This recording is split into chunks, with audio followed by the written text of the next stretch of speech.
All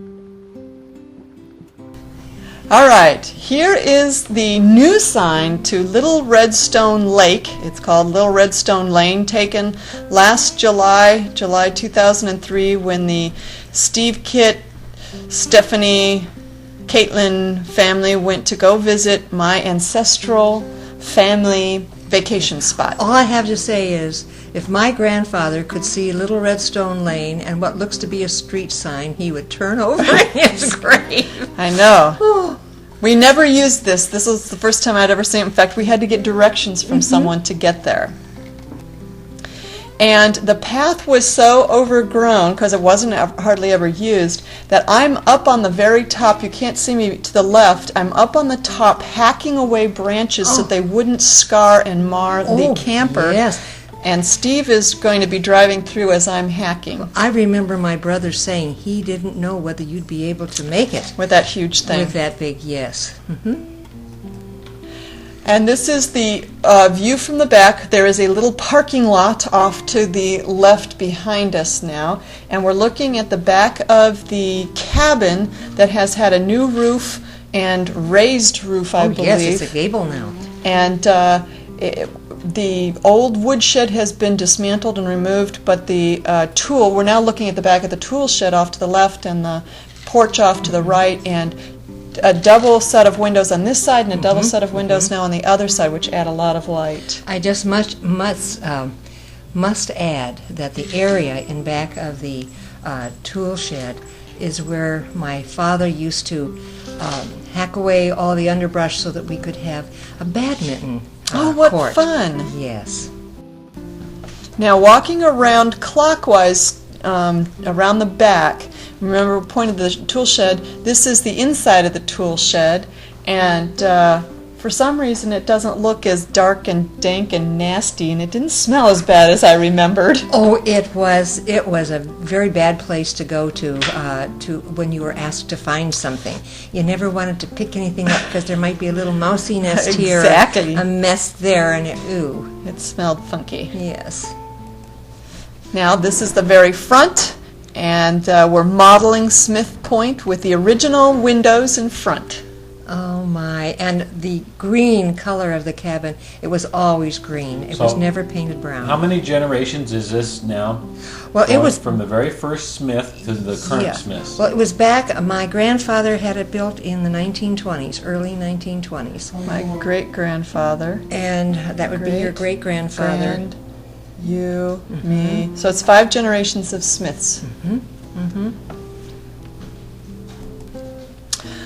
This is the pump that that my mom and dad had, and it must have been put on sometime in the late 60s, early 70s, late 60s probably, because we had to haul water from the lake up to that point. Yes, we had special buckets for lake water, which was used for dishes and washing, and then we had a bucket for spring water, which we drank. Right, right, and this we just pumped was for the household use and not for drinking water. Right, right. Now, as it's out of order. Okay, so now we're going to go counterclockwise around from the front door, and you see the front door to your right, and there are a set of shelves, and if you continue around towards the buffet there, in between us where we kept all of the paddles. Yes, and fishing equipment. And fishing equipment, I remember that. And then that buffet held all the dishes and silverware and odds and ends. And staples, but also the shelves back there held, besides lamp supplies for the kerosene lamps, and the food supplies. You can see all of the deep woods off cans. Yes, many of those, many. Yep. Oh, now back around the other way is the stove. This was across the way from that buffet that you saw, and is a wood-burning stove. And it was used for heating if the weather got cold. It was used for cooking.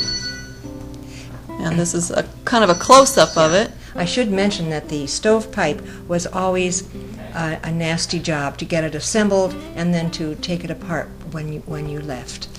And closing up and closing up and opening up the cabin. In fact, this was such a difficult, sometimes it gets so hot in there in the summertime that I remember Dad investing in a Coleman heater and then a Coleman oven. Oh yes, Camping oven, so that we could take it outside onto the porch and Right. cook rather than have to heat up the main cabin. Yeah.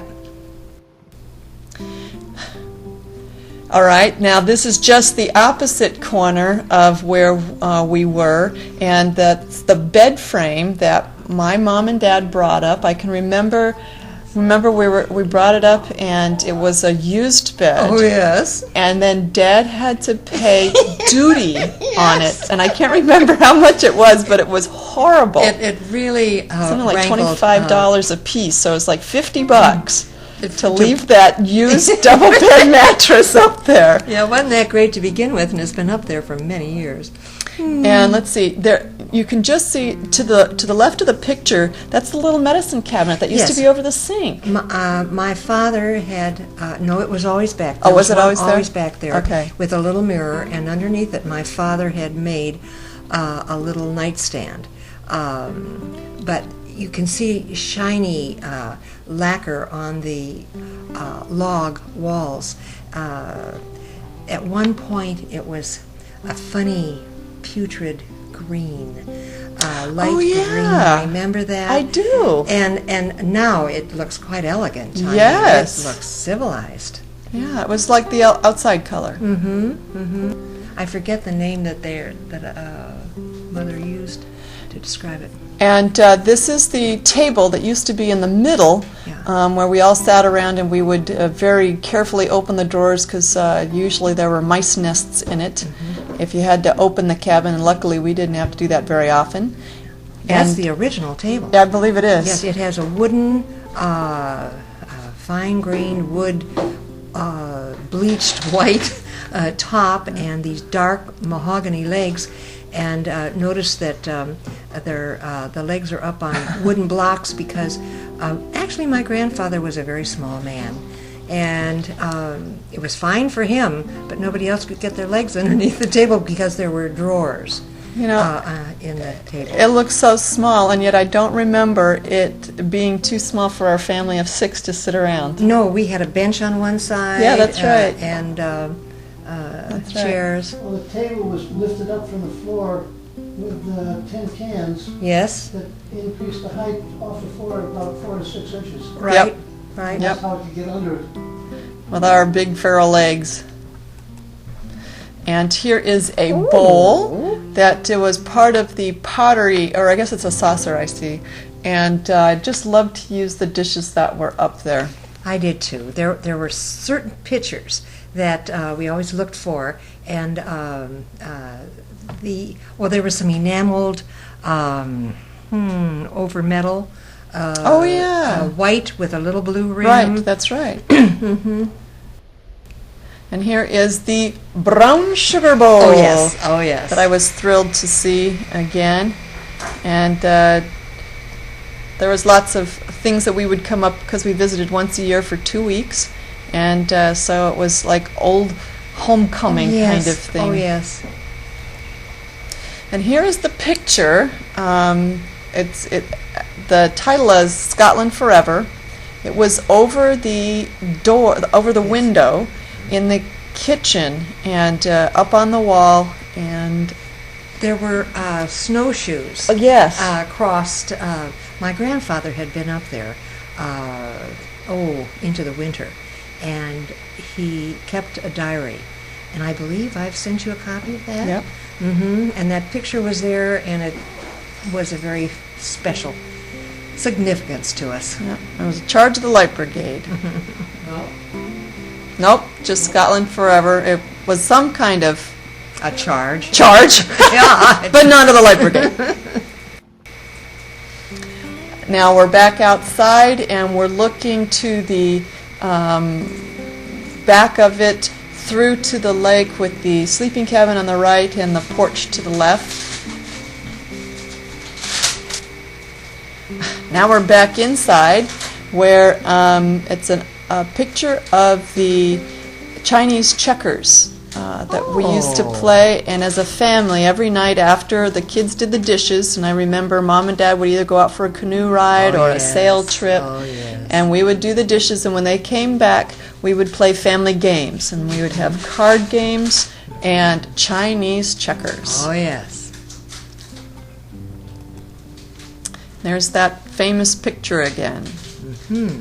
You can see the reflection of the window, that it used to be against that window because it was on the other side. There's so much more light in the cabin now that it's been renovated. Okay, we're outside, and this is down by the big rock.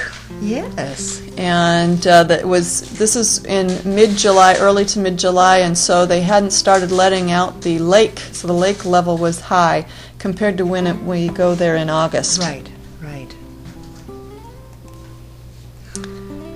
This is looking up at the cabin from there was a path that would take you from the lake shore, around the lake shore up to the sleeping cabin. Mm-hmm. I wanted to mention that my brother one time was sleeping out on the screened-in porch, and he woke up to find a bear looking at him through the screening. And I can, and you were saying a couple things. One was that porch wasn't original. That's correct. My father, after he inherited it and made it available for everybody in the family to use, he did have a door cut in and a screened-in porch added, which was a real boon. It meant a lot to everybody because the one room log cabin became very warm on hot summer days, and this allowed you to come out in a screened-in area to sit and read and to cook. My grandmother spent a lot of time making little gardens and transplanting little trees and ferns and very small little plants. Wildflowers, yeah. And Uncle George was pretty good about keeping the bracken and debris down so that it would open it up, and it had served two purposes, but the main purpose, it kept the mosquitoes away, and it gave it a nice park-like open atmosphere. I was expecting to see a lot more overgrowth. Undergrowth, actually. Actually, yes, because you can see like the needle carpeting of the ground. I loved to walk on that. It was kind of spongy. Yep, and it smelled wonderful. All right, this is the relatively new outhouse. I remember when Dad... the mansion. The mansion. I mean, that's the mansion. And we'll show you a reason why it was the mansion in just a little bit. Oh, yes. But Kevin and Dad built it, right? And you were saying that, it's built in rock. I don't know if you can see it, but off just to the lower right-hand side, this is a rocky area, and it had to be dug deep. And Very Uncle deep. Kennan had to do it. Oh, he did, and he kept thinking he had reached ground zero, and Grandpa, or his father, Jim, kept saying, "Oh, it has to be deeper, son. It has to be deeper." It was a labor of love. And one of the reasons it's called a mansion is it's a two-holer. And I mean, look, it's not just rough wood. It's finished. It's quite smooth. No splinters. No splinter. Had a toilet roll holder. Oh, yes. It had a window up in the far left corner. That's right. It had a window. And plenty of room for two people to sit down. It was huge. Yes. You didn't want to take your reading material there and spend a lot of time. No. But it was quite a step up from the original one. And we also had a bucket of lime. I remember as a child that after you did your business, you would sprinkle in some lime to help to sweeten it, right? This never saw the original. No, I did. I saw the original. Okay. Yep. You know what that was. Yes, I knew what that was like. That was old and rickety and scary. In fact, we'd rather pee in the woods than go in there. And especially to go at night. Yep. This is the aluminum boat that is the way we got to Smith Point originally, and this was parked over by a common landing. Yes. And we would have to go about 3/4 of a mile by boat, all 6 of us with all of our gear. Over in Osties Bay. That's right, Osties Bay, and we would bring up with us a little putt-putt motor. And I remember when we got a new 6 or 7 horsepower, we felt like we were really upscale. Oh, yes. Oh, yes. And by comparison, this is old Fido. Yes. And we never, as children, we never used this. No, it was. I was able to, in my youth, use it as a rowboat. My grandmother loved to row, and this was her exercise. And it's something that my sister and I, Auntie Kitt and I, used a lot. And but it went into disrepair, and it just is just a shadow of its former self. Here I am modeling a tree. Oh, I can remember my mother posing against that tree in a short and halter outfit that she had made. I thought she was so glamorous. Wow. I took that picture against that tree. You know, my mother and father had their honeymoon up at Redstone. Nope, I didn't know Yeah, that. they did. That was a tree that my sister and I used to play kittles with. They used to grow little cushions of moss, and they would be the little beds, and we had made little houses, and because there are little nooks and crannies that we could put the kittles in, and we used to play around that tree quite a bit. This is a view out from looks like the in front of the big rock a little ways away, and you're around to the right is a bay. And you continue going counterclockwise, and there's a point over here that you go around, and off to that point, you can't see it very well because it was a kind of cloudy day, is Ghost Island. Yes, and the reason it was called Ghost Island is a fire had, in previous years, had destroyed the undergrowth, and a lot of the birch trees, all that was left were the trunks that turned white, and it looked quite eerie. And now, if you go further off around, you can't see it, but actually that's the Big Island. Yes, that's the Big Island. Where the Amoses used to live. Yes. Did they own the whole thing?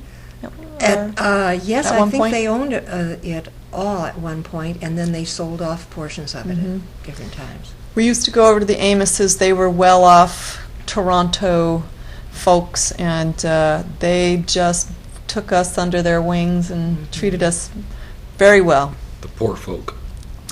They're lots of fun. We made a trip down.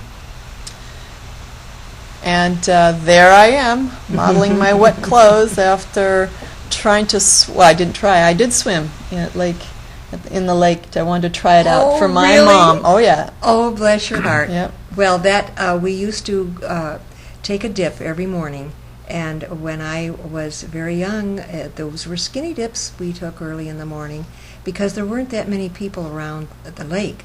But now it's heavily populated. You're looking good there, honey. Yep, pretty rough and ready.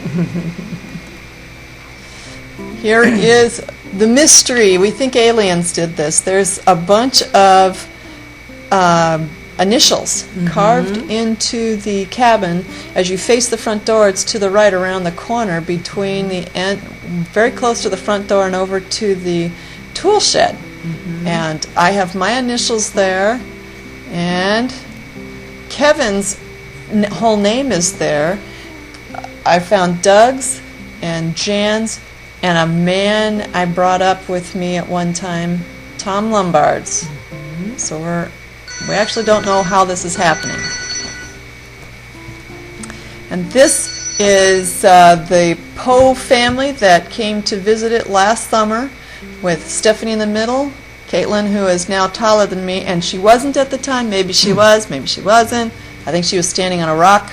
And Steve, who brought us there, we were doing our Eastern vacation and decided to go up and visit the cabin. And I'm so grateful that you did that. We're able to see a place that was so important in my life and our family's life when you were young.